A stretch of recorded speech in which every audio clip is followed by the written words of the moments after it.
Introduction. There are no more possession than good health. He must all eat. There is no other department in the hospital which is called to provide at such a short and regular intervals to both patients and staff through the day and night. This very fact brings the caterer into contact with a far greater number of people than any other service operation in an hospital. This helps the caterer to power to guide and to educate patients in their feeding habits, to give their ward sisters a feeling of confidence, security as far as food service is concerned. Hospital catering is classified as a welfare catering, the object being to assist the nursing staff to get the patient well as soon as possible. To do this, it is necessary to provide good quality of food which has been carefully prepared, cooked, maximal nutritional value, and presented to in appetizing manner. It is necessary. Nutritional of adequate diet is just as much as a part of patient's treatment as a careful nursing and skilled medical attention. In many hospitals, patients are provided with a menu choice. So the staff organization in staff organization hospital begins as catering manager, assistant catering manager, dining room supervisor, catering supervisor, kitchen supervisor, cooks, head cook, and assistant head cook. Okay. Responsibility of catering manager: plans the menu, obtains supplies, supervise the preparation and cooking, responsible for training and safety, also makes the visit to wards to advise the service of the food to the patients, control the provisions of catering facilities for doctors, nurses, other hospital employees. Assist the assistant catering manager. Assistant deputize the catering managers with all parts of their duties. They are originally responsible for physical supervision of the operation and is responsible for control, pilferage and wastage inside the operational area.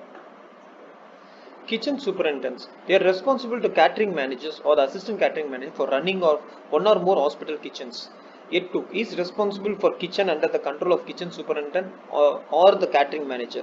Dining room supervisor. They are in charge of staffs during the meal service and they are responsible for catering managers.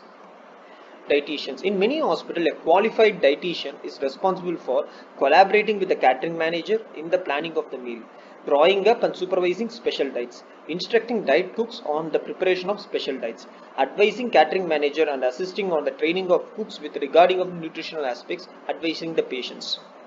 Diet. Information about the type of the meal or diet to be given to each patient is supplied daily by ward sisters to the kitchen. The information will give the number of full, light, fluid and special diets. With each special diet will be given the name of the patients and the type of the diet required.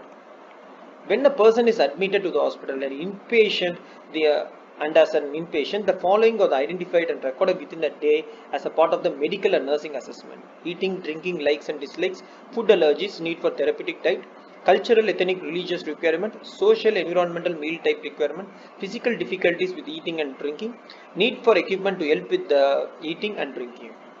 Hospital routine. Hospital catering has its own problem, which often makes it very difficult to provide correctly served meals.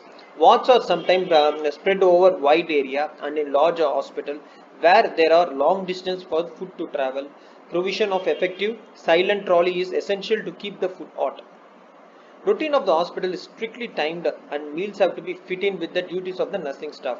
Amount of money the catering manager has to spend on the food and drink is stated so much per head, and good wholesome varied meals can be provided by carefully buying and elimination of the wastage.